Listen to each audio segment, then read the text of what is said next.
doğdum, büyüdüm, adam oldum. Yeri geldi bağırdım, yeri geldi mum oldum. Hayat felsefesini gurbet ellerden aldım. Gırtlağa kadar doldum, yeter artık patladım. Karadeniz'de doğdum, büyüdüm, adam oldum. Yeri geldi bağırdım, yeri geldi mum oldum. Hayat felsefesini gurbet ellerden aldım. Gırtlağa kadar doldum, yeter artık patladım. Mutluyum, huzurum var, çok iyi durumum var. Gururla taşıdığım şerefim, onurum var. Deli deliyim ama yanımda bir kalbim var. En azından bir adım, bize itibarım var.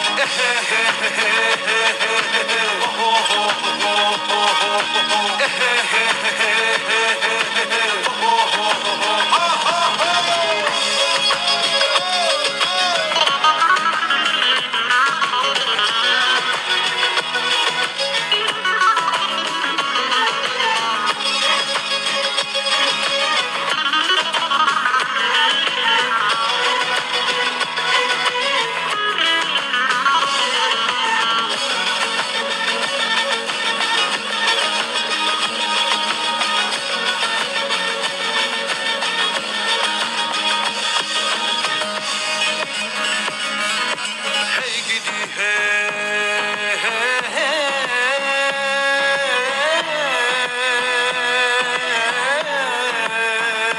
hey gidi hey. Benim için arkamdan neler neler dediler. Gıyabımda konuşup yerden yere vurdiler. Yok o bitti dediler, adam olmaz dediler. Dedikleri olmadı maalesef yanı diller. Mutluyum, huzurum var, çok iyi durumum var. Gururla taşıdığım şerefim, onurum var. Deli deliyim ama yanımda bir kalbim var. En azından bir adım, bize itibarım var.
Hey gidi hey,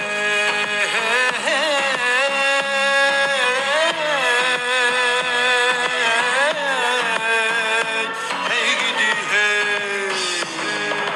Karadeniz'de doğdum, büyüdüm, adam oldum. Yeri geldi bağırdım, yeri geldi mum oldum. Hayat felsefesini gurbet ellerden aldım. Gırtlağa kadar doldum, yeter artık patladım. Mutluyum, huzurum var, çok iyi durumum var. Gururla taşıdığım şerefim, onurum var. Deli deliyim ama yanımda bir kalbim var. En azından bir adım, bize itibarım var.